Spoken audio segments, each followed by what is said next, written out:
안녕하세요. 저는 수도권에 살고 있는 40대 초반 여자랍니다. 사람들이 보는 제 첫인상은 주로 날카롭다거나 찔러도 피 한 방울 안 나올 것처럼 독하다는 느낌이래요. 제 직업이 내과 전문이라서 더 그런 걸 수도 있고요. 근데 물론 일할 때는 좀 정확하고 예민한 건 맞지만 평소에 저는 정도 많고 눈물도 많고 싫은 소리도 잘 못하는 성격이랍니다. 혼자 집에서 운동할 때 이곳의 사연을 들으며 러닝머신을 달리면 시간이 참 잘 가는 것 같아요. 너무 재밌고 공감 가는 사연도 많아서 귀가 즐거워요. 저도 망한 결혼을 걷어차고 화려한 돌싱으로 살게 된 지가 얼마 되지 않았거든요. 공부하고 일만 하느라 심심하기만 했던 저의 인생에 아주 파란만장한 일이 있었더랬죠. 저의 화려한 사연 한번 들어보시겠어요? 저는 요즘 시대에 참 흔치 않게 살짝 개천에서 용난 케이스랍니다. 어릴 때부터 수제 소리 들으며 공부를 잘했고 부모님은 항상 의사 되라고 거의 세뇌시키셨어요. 부모님도 의사가 되려면 돈이 얼마나 많이 드는지 모르고 그냥 좋다고 하니까 대책 없이 그러셨던 거죠.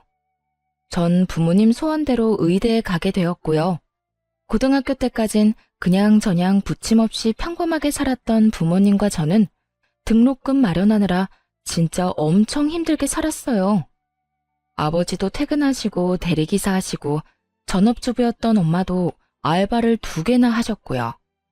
저도 공부하느라 너무 힘들었지만 일주일에 과외를 3개나 하면서 진짜 힘들게 공부했네요. 그래서 다행히 의대를 졸업하고 전문의 과정도 무사히 끝낼 수 있었죠. 사람 마음이 참 간사한 게 한 고비 끝나면 또 다른 고비가 오고 또 다른 생각이 들잖아요.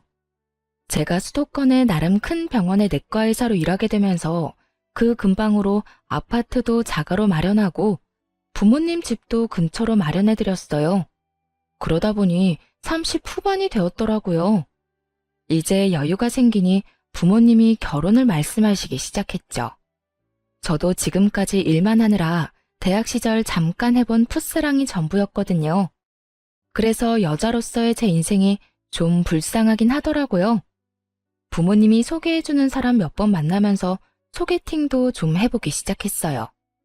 근데 다 저와는 맞지 않는 사람들이었고 저라는 사람 자체보다는 제 직업에 관심을 두는 게 너무 보여서 실망을 많이 했네요. 다음 주 주말에 시간 좀 내봐라. 너보다 2살 어린데 아주 괜찮은 총각이란다. 나 그냥 결혼 안 하고 이렇게 살래요. 요즘은 결혼 안 하고 사는 사람도 많아요. 괜히 이상한 사람 만나는 것보단 일하면서 아빠 엄마 모시고 살게요. 예, 쓸데없는 소리 하지 마라. 너 돈 잘 버는 게 우리한테 효도하는 것 같아? 좋은 남자 만나서 손주 안겨주고 행복하게 사는 모습 보여주는 게 우리한테는 더 효도하는 거야. 아니 그럼 의사 되라고 닥달하지 말고 시집이나 일찍 보내지 그랬어요. 지금 나이가 40이 다 돼가는데 괜찮은 남자가 있냐고요. 그러게 의대 다닐 때 동기 하나 좀 물어서 결혼하라니까. 그거 하나 못해서는. 다른 의사들은 다 결혼해서 잘 살던데 너만 바쁘니? 잔소리 말고 주말에 나가봐. 알았어? 어릴 때부터 저에게 좀 강요하는 부모님이 너무 답답하고 싫었던 적도 많았어요. 이 나이에도 부모님이 결정하는 대로 살아야 되나 싶어 반항하고 싶은 마음이 들었죠. 일단 그렇게 주말에 기대 없이 나가봤는데요. 지금껏 만난 남자들보단 키도 크고 늘씬한 게 훈남이더라고요. 배불뚝이나 대머리 아니면 키가 저보다 작은 남자들만 보다가 호감형인 남자를 보니 처음부터 제가 좀 마음이 열렸었나 봐요. 제약회사 영업직 대리답게 서글서글하게 말도 참 잘하고 데이트도 부드럽게 리드를 잘해주더라고요. 나보다 누난데 왜 이렇게 귀엽지? 그냥 내가 확 데리고 살까? 진짜 여자 많이 만나봤죠? 어쩜 그런 말을 그렇게 능글맞게 잘도 해요? 제가 뾰족하게 굴어도 진짜 제가 마냥 귀엽다는 듯이 대하는 모습에 어느새 저도 푹 빠져버렸답니다. 3번 정도 만나고 본격적으로 사귀는 사이가 되었어요. 1년 좀 안 되는 기간을 연애에 푹 빠졌더랬죠. 부끄럽지만 제가 제대로 해본 처음 연애였거든요. 남친 덕분에 너무 행복하고 하루가 즐거워서 이래서 다들 연애를 하나 보다 싶었죠. 헤어질 때는 너무 아쉬워서 진짜 빨리 결혼해서 같이 살고 싶다는 마음까지 들었다니까요. 제 마음을 알았던 건지 저랑 같은 마음이었는지 남친이 드디어 저한테 청혼을 했어요. 자기가 나보다 너무 능력 있고 예쁘고 잘나서 내가 진짜 혼자 고민을 많이 했어. 자긴 벌써 자기 명의로 된 아파트도 있고 연봉도 나보다 훨씬 많은데 나 같은 사람이 눈에 차겠어? 그게 무슨 말이야. 난 요즘 자기 때문에 울고 웃는데. 난 내가 의사라서 내가 더 잘났다는 그런 생각 안 해. 오히려 자기한테 내가 배우는 게 많은데? 자기가 그렇게 생각해준다면 정말 다행이다. 그리고 난 홀어머니랑 둘이 살잖아. 우리 집이 그렇게 넉넉하지도 않아서 자기 부모님이 날 잘 봐주실지도 너무 걱정이야. 그럼에도 불구하고 난 자기랑 평생 행복하게 잘 살고 싶어. 나랑 결혼해 줄래? 특별할 것 없는 프로포즈였지만 난생 처음 받아보는 남친의 진실한 청혼에 저는 바로 승낙했죠. 이때까지만 해도 진짜 핑크 구름 속에서 둥둥 떠다니는 것 같았고 평생 이렇게 행복하게 살 줄만 알았네요. 이게 지옥문을 열고 들어가기 직전이라는 것도 모르고 말이죠. 상견례 전에 시모를 처음 만나게 되었는데요. 긴장한 것과 다르게 만나자마자 제 손을 꼭 잡아주시면서 정말 다정하게 대해주셨어요.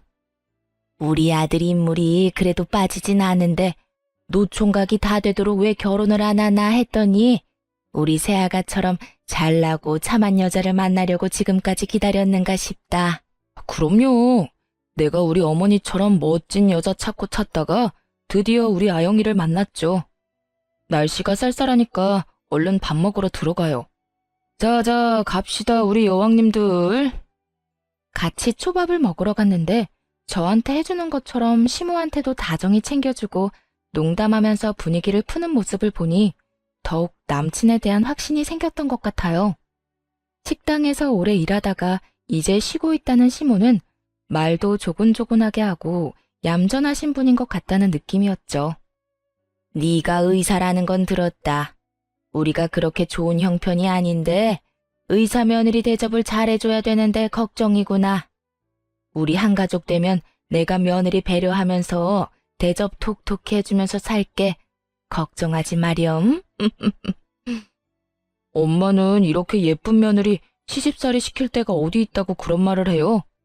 엄마 혹시라도 나 몰래 이 사람 구박하면 나 진짜 들고 일어납니다. 내가 우리 두 여왕님 잘 떠받들면서 살 테니까 우리 평화롭게 잘 살자고요.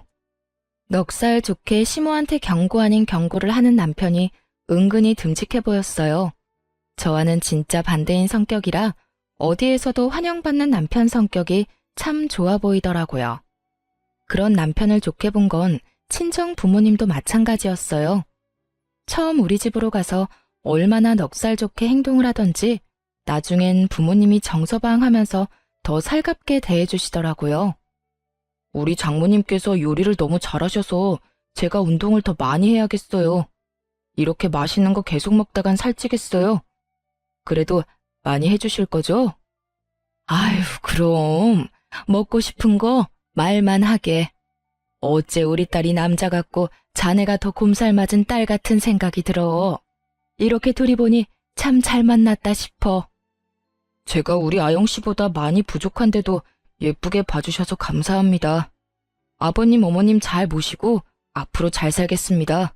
저를 이렇게 받아주셔서 감사합니다. 어쩜 말도 저렇게 예쁘게 하는지 몰라. 얼굴도 훤칠해서 아니 무슨 요즘 유행하는 젊은 트로트 가수 보는 것 같아. 내가 아주 우리 사위 팬 되겠어. 그렇게 양가의 축복을 받으면서 꽤 성대하게 결혼식도 올렸어요. 신혼집은 제가 살던 아파트에서 그냥 시작하기로 했고 남편이 텔레비전을 큰 사이즈로 바꿔온 것 빼고는 있는 그대로 살았네요. 지금 일하는 병원 근처라 제가 출퇴근하기에 좋고 시모가 혼자 사는 아파트하고도 그렇게 멀진 않아서 시모도 뭐라고 불만을 말하진 않았네요. 그러다 시모가 제가 일하는 병원에 찾아오기 시작하면서 점점 짜증나는 일이 생기기 시작했어요. 처음에 진료실로 들어오는 시모를 보고 제가 얼마나 놀랐는지 몰라요. 어머, 여긴 어쩐 일이세요?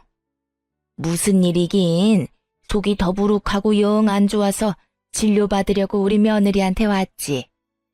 여기까지 오시려면 30분은 차 타고 오셔야 될 텐데 그냥 동네 병원으로 가시지 그랬어요. 우리 며느리가 의사인데 그럴 수 있니? 더 멀더라도 우리 새아가 얼굴 한번 보러 오는 게 좋지. 그리고 공짜잖아. 이 병원에 오면 진료비를 안 내도 된다고 생각을 하고 있는 것 같더라고요. 실제로도 종종 병원에 오면 직원들을 붙잡고 뭔 말을 해대고 못 살게 구는 것 같길래 수납 직원한테는 그냥 말하지 말고 보내라고 그랬어요. 그리고 제가 대신 결제했죠 뭐. 그렇게 한 달에 한두 번은 병원으로 오는데 말도 안 하고 와서 저는 항상 긴장된 마음으로 시모가 언제 오나 그런 생각까지 하고 지내야 했어요. 그것뿐만이 아니고 일부러 점심시간 직전에 와서 저를 기다리기 시작하더라고요. 이제 점심시간이지? 우리 오늘은 같이 점심 먹자. 우리 의사 며느리가 맛있는 것 좀 사줘. 아, 네. 여기 근처에 맛있는 식당 많은데 그럼 같이 가실래요? 뭐 드시고 싶어요? 아니, 내가 봐둔 데가 있어. 점심시간이 짧으니까 얼른 움직이자. 그렇게 시모한테 떠밀려 택시를 타고 도착한 곳은 병원에서 10분 정도 거리에 있는 백화점이었어요. 백화점 안에서도 꽤 가격 나가는 레스토랑으로 아주 당당하게 들어가길래 따라가 봤더니 이미 시모 친구 4명 정도가 앉아있더라고요. 시모가 아주 의기양양한 목소리로 말했죠. 자, 우리 의사 며느리 데려왔어. 어때? 얼굴도 예쁘고 아주 참하지? 아니, 얘들이 결혼식에 와서 봤으면서도 자꾸 못 믿겠다고 그래서 말이야. 진짜 의사인데 얼굴도 곱네. 반가워요. 오늘은 우리 며느리가 쏠 테니까 마음껏 먹고 싶은 것들 먹어. 내가 왕년의 최정란이가 아니야. 이제 의사 며느리 돈 최정란이라 이거야. 시모와 친구들 사이에서 엄청 불편하게 밥 대충 챙겨 먹고 거의 30만 원 나왔는데 아무 소리 못하고 결제해버렸죠. 이게 한 번뿐이면 제가 그러려니 하고 넘어갔을 거예요. 의사 며느리 자랑하고 싶어서 그러려니 하고 말이죠. 근데 이게 일주일에 한 번은 꼭 점심시간 맞춰서 연락이 오는데 점점 스트레스를 받기 시작했죠. 이제 점심시간이지? 나 여기 병원 앞 사거리에 소갈비집에 와 있거든.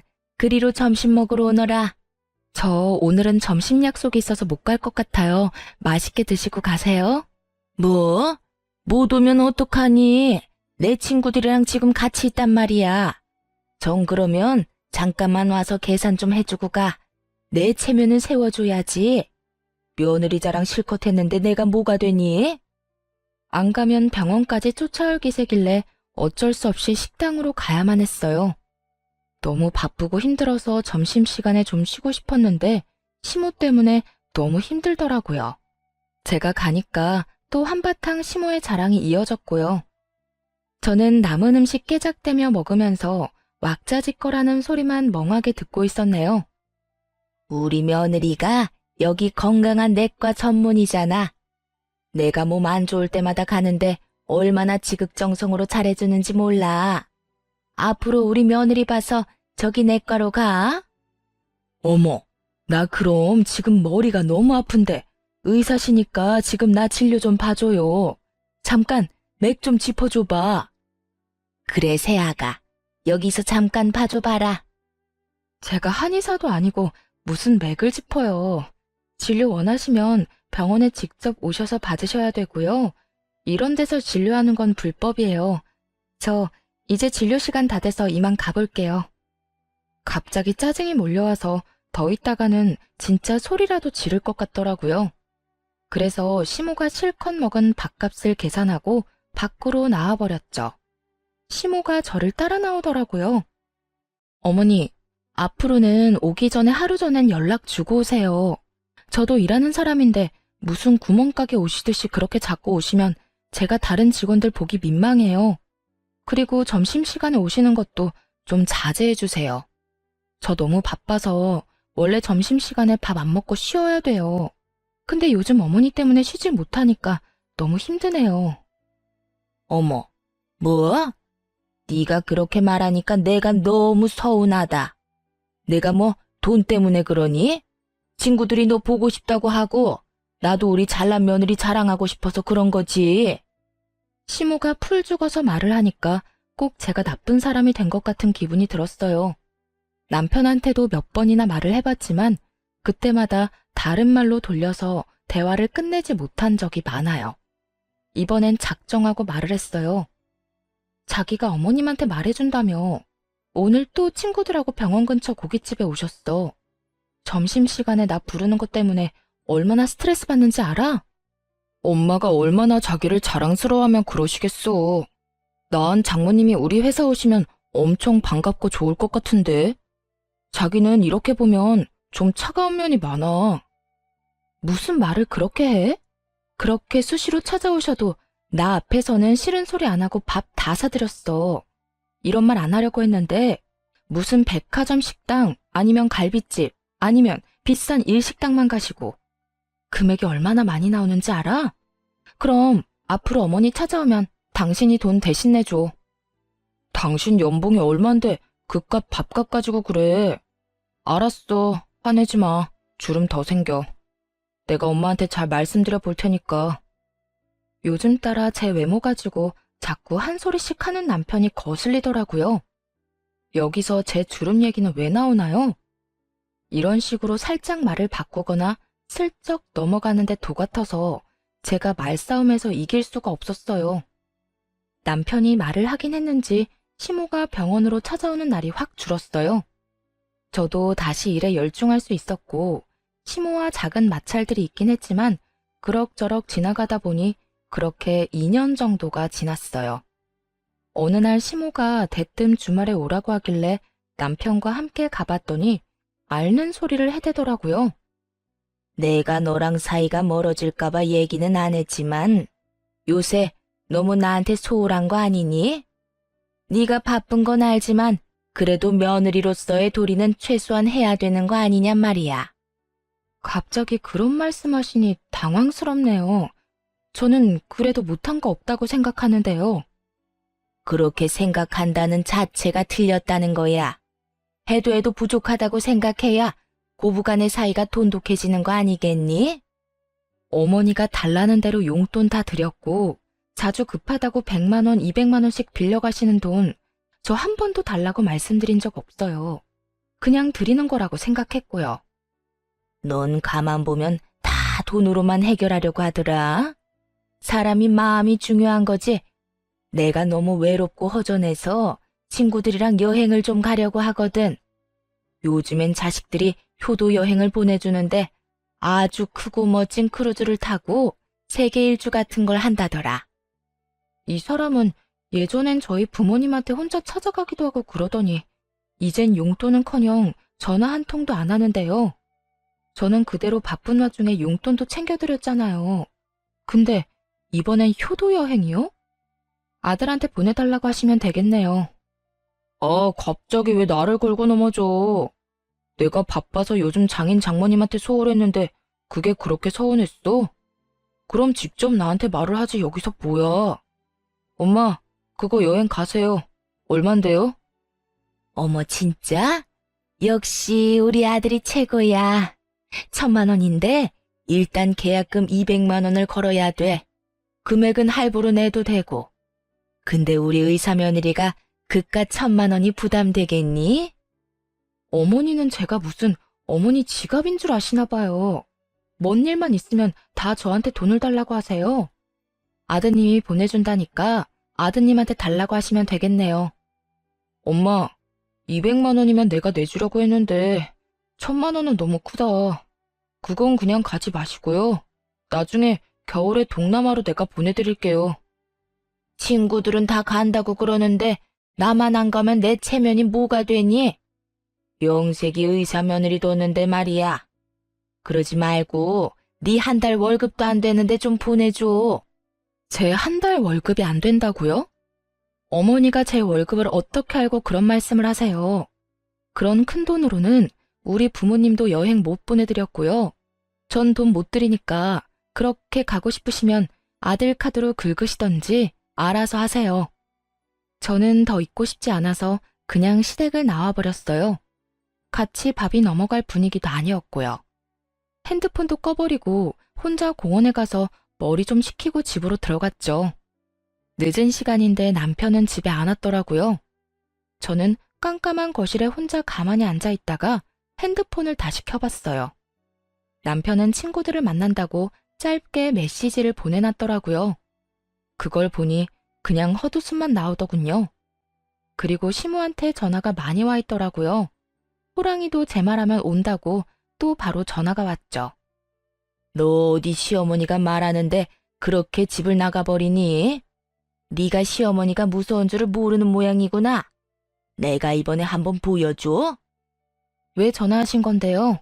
그 여행 때문에 그러세요? 제가 이미 싫다고 말씀드렸잖아요. 내 친구들은 며느리들 얼마나 시집살이 시키는 줄 아니? 넌 내가 너무 봐준 것 같구나. 이제부터라도 너도 며느리 노릇 톡톡히 해라. 다음 주부터 매주 일요일마다 우리 집에 와서 살림 배우고 청소도 좀 하고 해라. 일요일에 안 오기만 해봐. 알았어? 시모가 그렇게 잔뜩 으름장을 놓고 거칠게 전화를 끊어버리더라고요. 의사 며느리라고 그렇게 자랑하고 난리칠 때는 언제고 돈 안 주니까 바로 안면 바꾸는 시모를 보니 기가 차더라고요. 그냥 무시했는데 금요일 저녁부터 주말에 무조건 오라고 전화를 해대고 메시지를 계속 보내는 거예요. 그러거나 말거나 당연히 안 갔어요. 남편은 이미 새벽부터 무슨 테니스를 친다면서 나갔거든요. 혼자 침대에 누워서 쉬고 있는데 남편이 전화가 왔더라고요. 당신 우리 엄마한테 안 갔어? 일요일에 가기로 했다며. 나한테 전화하고 난리셔. 빨리 가봐. 내가 왜 가? 난 간다고 한 적 한 번도 없는데? 당신이 아들인데 왜 나한테 자꾸 그 비싼 여행을 보내달라고 하는 거야? 당신이 보내드려. 난 며느리로서 내 도리는 다 했다고 생각해. 효도는 셀프 몰라? 내가 1,000만 원짜리 여행 보내드릴 여유가 어딨어. 당신은 능력이 되잖아. 며느리로서 그 정도 해드릴 수 있잖아. 능력이 없으면 다른 걸로라도 최선을 다해야 되는 거 아닐까? 당신이 지금 남편 역할, 아들 역할 잘하고 있는지 한번 자신을 돌아봐. 난 2번 말하기 싫으니까 당신이 어머님한테 말씀드려. 저의 차가운 태도를 보고 남편이 금세 입을 다물더군요. 남편이 말을 한 건지 만 건지 시모는 정신 못 차리고 계속 오라고 난리를 쳤죠. 너 내 말 무시하니? 주말에 그렇게 오라는데 어떻게 한 번을 안 와? 너 진짜 안 되겠다. 너 오늘 저녁에 퇴근하고 당장 우리 집으로 와서 저녁해. 알았어? 내일도 안 오면 진짜 가만 안 있을 거야. 이제 진짜 별 어거지를 다 부리더라고요. 전 남편한테 전화해서 퇴근하고 시모한테 가보라고 했죠. 시모가 맛있는 저녁 해놨다고 먹고 오라고 말이죠. 저는 어차피 야간 진료를 하는 날이었기 때문에 병원에 있었는데요. 저녁 8시쯤 되자 시모한테 또 연달아 전화가 왔어요. 너 진짜 한번 해보자 이거야? 내가 만만하게 보여? 너 와서 저녁하라니까 왜 우리 아들을 보내? 전 오늘 야간 근무라 못 가요. 제 대답은 듣지도 않고 계속 오라고 소리만 치시니까. 대신 아드님 보내드린 거잖아요. 뭐가 잘못됐나요? 이게 무슨 경우 없는 짓이야? 내가 너 오라고 했지. 우리 아들은 일하느라 피곤한데 이 시간에 여길 왜 오라고 하니? 저는 밤 10시까지 진료 보는데 전 안 힘든가요? 왜 이렇게 저를 못 괴롭혀서 난리예요? 그 여행비 안 들여서 그러는 거예요? 그래, 나 그 여행 꼭 가야 된다. 다달이 용돈 더 주는 셈 치고 할부라도 해줘 그럼. 너무 지긋한 굴레에서 벗어나고 싶은 마음에 그깟 200만 원 바로 보내버리고 말자 싶었죠. 알았어요. 돈 드릴 테니까 저 그만 괴롭혀요. 일단 계약금 200만 원만 드릴게요. 진짜니? 역시 우리 며느리답다. 의사답게 화끈하고 통도 크구나. 고맙다. 아들은 내가 밥 먹여서 보낼 테니까 끝나고 집 가서 푹 쉬어라. 곧바로 시모의 계좌로 200만 원을 보내주니 바로 조용해지더라고요. 그래서 한 달 정도는 조용하게 지낼 수 있었죠. 슬슬 또 시모가 연락을 자주 하면서 집으로 오라고 하더군요. 그래서 평일 저녁에 남편 없이 저 혼자 갔는데 글쎄 시모가 가자마자 과일이며 빵이며 이것저것 먹으라며 챙겨주는 척을 하더니 본론을 꺼내더군요. 근데 벌써 한 달이 지났는데 왜 여행 갈 돈을 안 주니? 800만 원 다 못 주면 200이라도 줘라. 내가 여행사에는 다달이 준다고 말해놨다. 800만 원 한꺼번에 주면 더 좋고. 200만 원 계약금 드렸잖아요. 나머지도 다 아들한테 달라고 하세요. 갑자기 이렇게 말을 바꾸면 어떡해? 친구들은 예약 다 하고 벌써 1000만 원 일시불로 낸 애들도 있다. 내가 의사 며느리 둔 사람인데 1000만 원 일시불로 내야 체면이 서지 않겠어? 나 애 좀 그만 태우고 효도 여행 보내준다고 생각하고 통 크게 한번 내줘. 효도 여행이요? 제가 친자식도 아니고 이제 이혼할 마당에 전 시모 효도 여행 시켜준 사람도 있어요. 저는 시모 앞에 준비해간 사진들을 쫙 뿌려버렸어요. 인상을 찡그리며 사진을 확인하더니 금세 얼굴이 새하얗게 질리더군요. 아니, 이게 도대체 뭐야? 이게 지금 우리 준석이란 말이니? 내가 돈까지 써서 얼마나 선명하게 찍은 사진인데 아들 얼굴도 구별 못해요? 그쪽 아들하고 다른 여자하고 잘 놀고 있는 거 보이죠? 이제 누구한테 그놈의 효도 여행 보내달라고 해야 되는지 확실히 감이 오죠? 남편 놈의 숨겨진 추악한 행태를 알게 된 건 1년 전이었어요. 결혼 전엔 그렇게 귀엽다 예쁘다 해주더니 결혼한 지 얼마 되지도 않아서 뱃살이 늘어졌다느니 입가 주름이 너무 패였다느니 외모 지적을 하기 시작했죠. 거기다 한 달에 한 번씩은 출장을 가야 된다고 하더니 제가 별말을 안 하니까 점점 빈도가 잦아지더라고요. 몇 달 후에는 거의 한 번 지방으로 출장 가면 3일씩 집을 비우기 시작하더라고요. 아무리 영업직이라도 연애 전엔 출장 한 번도 안 가다가 갑자기 지방으로 돌고 도니 이상한 촉이 오더라고요. 전 잠잘 시간도 없지만 돈은 남아도는 사람이라 바로 흥신소의 남편 뒤 좀 캐달라고 했어요. 역시 뭐든지 전문가한테 맡겨야 된다고 일주일 만에 어마어마한 증거들을 가져왔더라고요. 저한테 출장 간다고 하고는 지방의 비싼 풀빌라에서 2박 3일씩 어린 상간녀랑 아주 해피한 시간을 보내고 왔던 거였죠. 흥신소 직원이랑 통화했는데 들을수록 가관이었네요. 같은 팀에 입사한 신입사원인데 나이 차가 좀 나네요. 신상 조회해드릴까요? 네, 소송 걸어야 되니까 싹 해주시고요. 뭐 다른 증거 제가 찾아야 될 건 없어요? 블랙박스는 가능하시면 한번 확인해 보세요. 미행하면서 보니까 세컨폰이 있는 것 같더라고요. 아마 차에 놓고 다닐 것 같으니까 그거 찾으면 증거는 충분하실 것 같네요. 남편은 전혀 눈치를 못 챘으니 밤에 들어와서 아주 세상 모르고 잠을 잘 자더라고요. 그래서 남편 차에 가서 블랙박스 다 찾아보고 세컨폰도 쉽게 찾을 수 있었죠. 제가 절대 모를 거라고 생각했는지 비밀번호도 안 걸어놓고 아주 당당하더라고요. 덕분에 아주 편하게 증거 수집 잘했네요. 상간녀는 남편 놈보다 15살이나 어렸는데 아주 남편이 비싼 식당에 다 데리고 다니며 밥 사 먹이고 명품 지갑이며 화장품이며 다 사다 날라줬더라고요. 저한텐 길거리에서 파는 머리핀 하나 사준 적 없는 인간이 말이죠. 생각해보면 연애할 때부터 제가 돈을 더 잘 번다는 이유로 제가 데이트 비용 낸 적이 훨씬 많았고 선물다운 선물을 받아보지도 못했어요. 맨날 말로만 대단하다, 귀엽다 이런 입 발린 소리만 들으면서 좋다고 결혼까지 했었네요.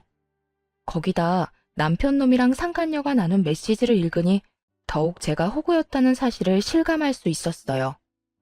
내가 이 백 갖고 싶었던 거 어떻게 알았어요? 역시 우리 오빠는 잘생긴 데다가 능력까지 있어서 너무 멋있어.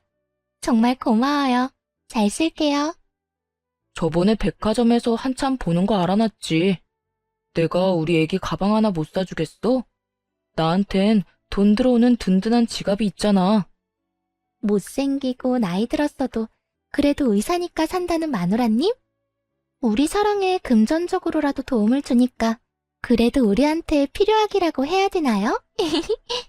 진짜 우리 애기 얼굴 보다가 걔 얼굴 보면 꼴이 말이 아니야. 토할 것 같아. 나이 들어서 볼품 없으면 관리라도 해야지. 맨날 바쁘다고 로션 하나 안 바른다니까.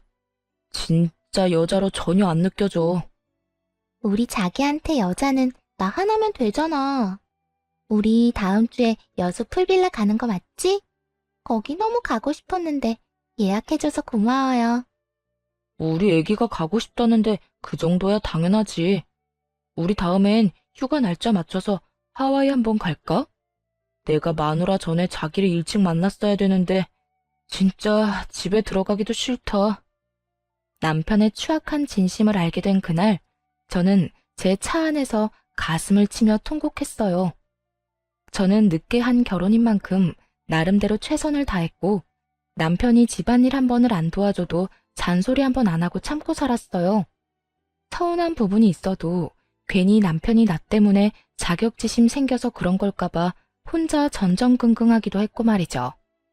근데 상간녀한테 말하는 저에 대한 본심을 확인하니 저 혼자 노력했던 결혼 생활이 다시 머릿속에서 지나가며 마치 퍼즐이 맞춰지듯이 저 혼자 남편을 사랑했었다는 것을, 남편은 저를 그냥 인생의 보험으로 봤을 뿐이라는 것을 알게 됐어요. 저는 이를 악물고 남편한테 제대로 복수해주기로 결심했어요. 그래서 지난 1년간 남편의 외도를 전혀 모르는 척하면서 출장 간다고 하면 오히려 흔쾌히 보내줬죠. 그리고 남편 놈을 한 방에 보내버릴 증거들을 꾸준히 모아왔어요. 제가 던져준 사진들을 확인한 시모는 오히려 안면을 확 바꿔서 뻔뻔하게 굴더라고요. 뭐 이런 사진 가지고 지금 뭘 할 수 있니? 직장 동료랑도 야유회인가 뭐 그런 걸로 갈 수도 있는 거고, 사진도 뭐 별거 없구만. 내가 갖고 있는 게 그게 다일 것 같아요? 맛보기용으로 가장 약한 걸로 보여준 건데요. 소송 들어가면 제대로 다 보여줄게요. 뭐?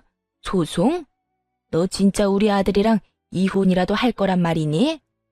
너도 이제 금방 50인데 네가 우리 아들 같은 남자 또 만날 수 있을 것 같아? 남자 바람은 말 그대로 스쳐 지나가는 바람일 뿐이야. 남자들은 호기심이 있어서 한 번씩은 다 바람 핀다더라. 그러니까 그냥 한 번만 이해하고 넘어가 줘라. 남편이라고 아무 도움도 안 되는 인간, 내가 뭐하러 데리고 살아요. 도움 안 될 거면 차라리 나도 더 어리고 잘생긴 남자 데려다가 즐기고 사는 게 낫겠네요. 당신 아들이 뭐 잘난 게 있어요? 그 나이에 그 쥐꼬리 같은 월급 받는 주제에 어린 여자랑 바람을 피는데 말이죠. 그 못난 인간이 바람 필 때도 지 마누라가 의사란 걸로 여자를 꼬시더라 이 말이에요. 진짜 찌질하지 않아요? 니네 부부 문제는 니네가 알아서 하고 일단 여행 갈 돈만 좀 줘.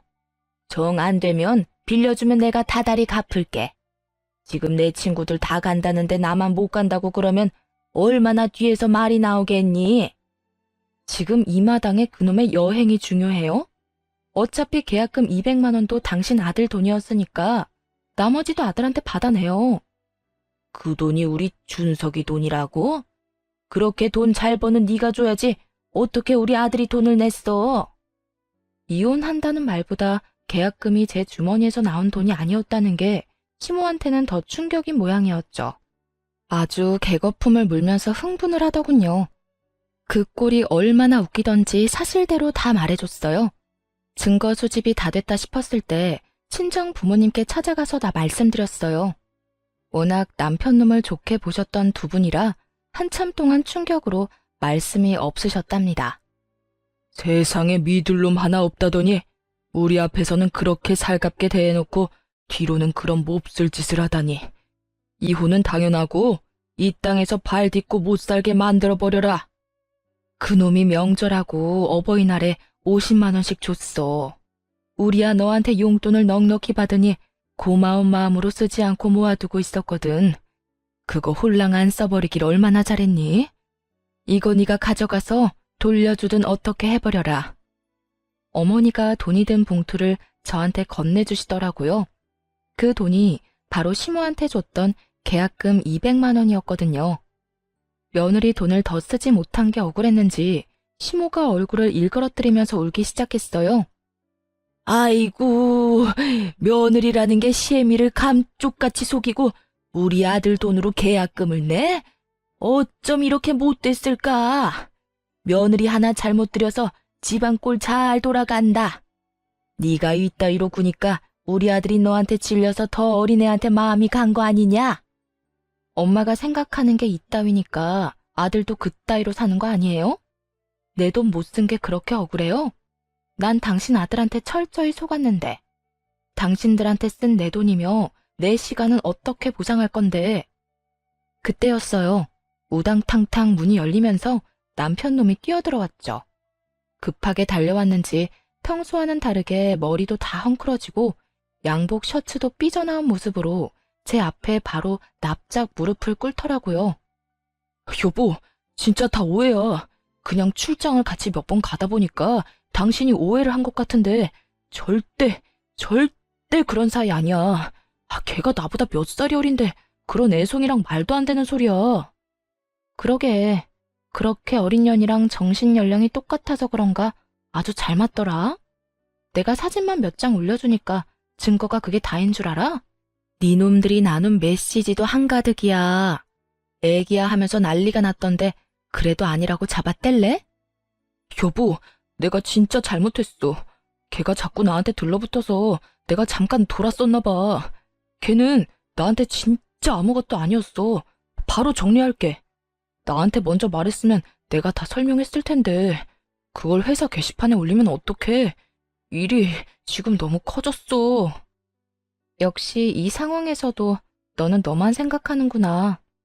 너 때문에 상처받고 이악 물면서 1년을 버틴 나는 보이지도 않지? 뭐? 늙어서 옆에 가기도 싫고 의사만 아니었음 결혼도 안 했을 거라고? 차라리 나한테 직업 의사면 돈 많이 벌겠다고 대놓고 말하던 남자들이 너처럼 본심 숨기고 쇼하는 놈보단 100배 1000배 낫다. 이 독사 같은 놈아. 여보, 진짜 오해야. 난 정말 당신만 사랑한다고. 그 어린애한테 분위기에 취해서 뭔 말을 못해. 우리는 인생의 한 팀이고 서로 도와가면서 살아야 되는 가족이잖아. 감정적으로 하지 말고 이성적으로 해결해야 되지 않을까? 우선 회사 게시판에 올린 그 게시물 좀 지워줘. 인사팀에다 지워달라고 해도 본인만 지울 수 있다고 손 놓고 있다니까. 나쁜 놈들이. 뻔뻔하게 신입사원이랑 바람까지 피워놓고 불이익은 당하기 싫어? 나쁜 짓을 했으면 벌 받는 거 당연한 거 아니야? 이 무례한 같은 인간아. 개인적인 일인데 이걸로 잘린다는 게 말이 돼? 회사 내규 들먹이면서 나한테 권고사직까지 말하는데 이거는 팀장 자식이 이 기회로 나 자르려는 거라고. 당신은 우리 회사 어떻게 돌아가는지 모르잖아. 일단 그 게시물만 지워줘. 지금 그 회사 잘리면 이 나이에 어딜 가겠어. 당신도 남편이 백수 되면 좋을 거 없잖아. 너랑 이혼하는 마당에 네가 백수가 되든 거지가 되든 내가 알 바 아니지. 안 그래? 남편이 갑자기 눈에 쌍심지를 켜고 벌떡 일어나서 저를 째려보더라고요. 뭐? 이혼? 누구 마음대로 이혼을 해? 이 정도 지나가는 바람 가지고 일 커지게 만들어서 회사까지 잘리게 하면 당신도 유책 배우자 되는 거야. 당신이 이혼 소송이라도 하면 난 당신 명예훼손으로 고소할 거라고.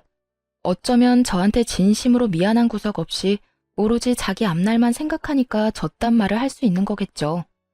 저렇게 뻔뻔한 인간을 그동안 착하다고 믿어오며 결혼 생활을 했던 제 자신을 진짜 마구 두드려 패주고 싶었네요. 저는 너무 화가 나서 부들거리는 손을 들어 남편의 뺨을 세차게 날려버렸죠. 웃긴 건 자기 아들 맞으니까 시모가 아악 소리를 내며 개거품을 물고 달려들더라고요. 아무리 그래도 남편을 때리는 마누라가 어딨어? 요즘 애들은 남편을 아주 지발 아래로 봐. 너도 한 대 맞아봐. 맞아봐. 시모가 개거품을 물며 저한테 달려들더라고요. 제가 옆으로 슬쩍 비켜섰더니 시모가 그대로 앞으로 고꾸라져 넘어졌어요. 휙 고개를 돌려서 저를 노려보더니 통곡을 하면서 울기 시작했어요. 아이고, 이제 며느리가 시어미한테도 폭력을 쓰네. 아이고, 며느리 하나 잘못 들어와서 집안이 아주 풍비박산이 났구나. 아이고. 그러면서 졸도하듯이 뒤로 혼자 넘어가더라고요. 놀란 남편놈이 달려가서 시모 붙잡고 엄마 하면서 같이 울기 시작했어요. 참나, 아무것도 모르는 사람들이 보면 무슨 눈물 없이는 못 보는 드라마 찍는 줄 알겠네요. 저는 기가 막혀서 그 모습을 일단 지켜보고 있었어요. 당신 진짜 이렇게까지 해야 돼? 나랑 먼저 얘기했으면 이렇게까지는 상황이 안 됐을 거야. 우리 엄마한테까지 와서 이렇게 헤집어 놓으면 나이 드신 엄마가 견디실 수 있겠어? 진짜 너무하다. 누가 누구한테 너무하다고 하는 건지 어이가 없네? 그리고 니네 엄마가 나한테 돈 달라고 부른 거야. 내가 이 집구석에 찾아온 게 아니고. 난 더 이상 너희 모자 얼굴 보고 싶지도 않으니까 빨리 여기다 도장 찍어. 이게 내가 너한테 주는 마지막 배려야. 남편은 제가 건넨 종이를 보더니 흠칫 놀라더군요. 그러더니 종이를 팍 던져버리는 게 아니겠어요? 이혼 합의서? 이런 것까지 준비해오고 아주 작정했구나. 자기야, 난 절대 이혼 못해. 내가 평생 속죄하면서 자기 말만 잘 들으면서 살게. 제발 한 번만 넘어가줘. 부탁이야. 나 1년 동안 네가 바람피는 증거 모았어. 이혼 소송 들어가면 나는 비싼 수임료 내고 최선을 다해서 소송 준비할 건데 너 나 이길 수 있어? 그 나이에 돈 1,000만 원도 없는 데다 백수될 주제에? 난 이미 변호사 상담까지 다 끝났고 네가 합의 이혼 싫다고 하면 전화 한 통하면 바로 소송 시작할 수 있어. 위자료 2천 이상은 청구할 건데 네가 일시불로 줄 능력이나 있냐고. 제가 따박따박 맞는 말만 하자 남편은 모든 걸 체념한 듯이 고개를 푹 숙이더라고요. 머릿속에서 아주 오만 가지 생각을 하면서 좋지도 않은 머리를 굴리고 있는 게 훤히 보이더라고요.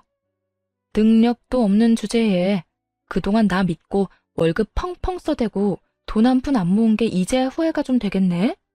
너도 참 바보 같다. 내 비위 적당히 맞추면서 살았으면 늙어서까지 의사 마누라 옆에 두고 분수에 안 맞는 호강했을 텐데 말이야. 다 네 잘못이니까 평생 찢어지게 가난하게 살면서 네 좋았던 시절 떠올리며 살아봐. 난 진짜 당신이랑 헤어지면 못 살아. 내가 어떻게 하면 용서해 줄 거야? 난 절대 이렇게 못 끝내, 여보. 너랑 더 이상 말싸움하기도 싫어. 1분 안에 결정해. 지금 도장 찍고 죽은 듯이 조용히 살 건지 아니면 한번 이혼 소송 제대로 해볼 건지. 제가 이혼 합의서를 뺏어갈 제스처를 취하자 비굴하게도 종이를 휙 잡더라고요. 그러더니 한숨을 푹푹 쉬면서 시모 집에 있던 도장을 찾아서 결국 찍더라고요. 저는 서류를 휙 뺏어서 그 집구석을 나와버렸어요. 차마 제 앞에서는 못하다가 제가 나가니까 뒤에서 아악하고 소리를 지르고 뭘 깨부수는 소리가 나더라고요. 집에 가자마자 남편 짐 그대로 상자에 다 쓸어 담고 다음날 아침 이삿짐 센터 차 불러서 한 번에 시모 집으로 다 보내버렸어요. 근데 웃긴 건 남편 놈 짐은 다 시모 집으로 갔는데 시모는 제 집으로 찾아왔다는 거죠. 타이밍도 참 기막히게 사람들이 상자를 갖고 나갈 때 시모가 도착해서 현관문이 활짝 열린 상태였어요. 시모가 얼른 집으로 들어와서 제 앞에 무릎을 꿇고는 손을 싹싹 빌기 시작했죠. 예, 너 나가고 내가 준석이 엄청 혼냈다.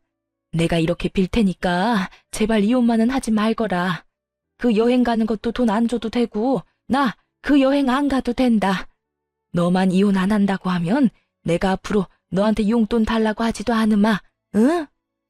뒤에서 내 욕하면서 어린애랑 놀아난 남자 받아줘가며 살 만큼 내가 착하지가 않아요. 그 나이 어린 새 며느리 될 여자한테 그놈의 잘난 효도 여행 보내달라고 해요. 시모가 계속 주저앉아서 울기만 하고 나갈 기미가 안 보여서 결국 시모를 일으켜서 밖으로 밀어내야만 했었죠. 시모는 어떻게든 밖으로 안 밀려나려고 문을 팔로 잡고 버티더라고요. 계속 이런 식으로 나오면 이혼 소송으로 가는 수밖에 없어요. 한번 지저분하게 끌고 가볼까요? 그쪽 아들 앞길 생각한다면 다신 이렇게 찾아오지 말아요. 병원이든 집이든 찾아오면 바로 경찰에 신고할 거니까. 그동안 가족으로 지낸 세월을 생각해서라도 다시 한 번만 생각해줘. 우리 아들 한 번만 봐줘. 나를 진짜 가족이라고 생각했을지 모르겠네요. 그동안 나를 며느리가 아니라 아줌마 돈주머니로 생각한 거 아니고요. 아줌마 아들도 못해준 걸 왜 며느리한테 공짜 대접을 그렇게 받으려는지 이해가 안 갔지만 그래도 가족이니까 좋은 마음으로 해줬던 거예요. 그런 내 마음을 이용하고 기만한 건 아줌마랑 아줌마 아들이고 그렇게까지 말했는데도 아직도 저를 우습게 보는 건지 시모는 움직일 기미가 없더라고요. 집에 들어가서 바로 경찰을 불렀습니다. 제 집 앞에서 한참 쭈그려 앉아 있다가 경찰이 오니까 그제야 꺼이꺼이 울면서 경찰 따라가더라고요. 남편놈이 집에 와서 비련의 남주인공처럼 울고불고 난리친 건 뭐 말할 필요도 없겠네요. 거의 수십 번 와서 그 짓을 하더군요. 저는 바로 집도 전세 내놓고 다른 아파트 구해서 이사 갔어요. 아참, 병원도 결국 관뒀어요. 그래서 다행히 병원에서 남편이 난리치는 꼴은 보지 않았고요. 마음 같아서는 상간녀 소송하고 이혼 소송해서 2천만 원이라도 악착같이 받아낼까 싶었는데요. 나이 40 넘어서 그런 쓸데없는 일에 에너지 쏟고 싶지 않더라고요. 그깟 돈으로 그 인간들과 계속 얽혀있기도 싫었고요. 만약 재산 분할이라도 하게 되면 그 인간 재산은 한 푼도 없고 제 재산만 잡힐 텐데 그냥 그 인간한테 땡전 한 푼도 안 두고 깔끔하게 시간 낭비 안 하고 끝낸 게 더 낫다 싶어요. 지네들 분수도 모르고 황금오리 배 가르듯이 의사 며느리 지갑 탈탈 털어먹으려다가 아들 반품당하고 지인들한테 쪽팔림과 무시당할 시모 생각하면 나름 통쾌하네요. 이 사연 들으시는 시어머니들이 있다면 다들 한 번씩은 생각해 보시기를 바래요. 왜 평생 아들한테 받아본 적 없는 효도를 며느리한테 받으려고 하는지 말이죠. 자기 아들이 귀하면 며느리는 자기 집에서 더 귀한 딸이라는 생각을 한 번이라도 더 해줬으면 좋겠네요. 저는 신도시에 제 개인 병원을 시작하려고 요즘 직원들도 뽑고 병원 자리도 알아보고 다녀서 너무 바쁜 나날을 보내고 있답니다. 몸이 10개라도 모자라서 당연히 전 남편 놈은 생각도 안 나고요. 이대로 열심히 일하면서 남의 부모한테 대리효도 따위는 그만두고 친정 부모님 모시고 잘 살아보려고 해요. 지금까지 제 이야기를 들어주신 모든 분 감사드리고 건강하셨으면 좋겠습니다.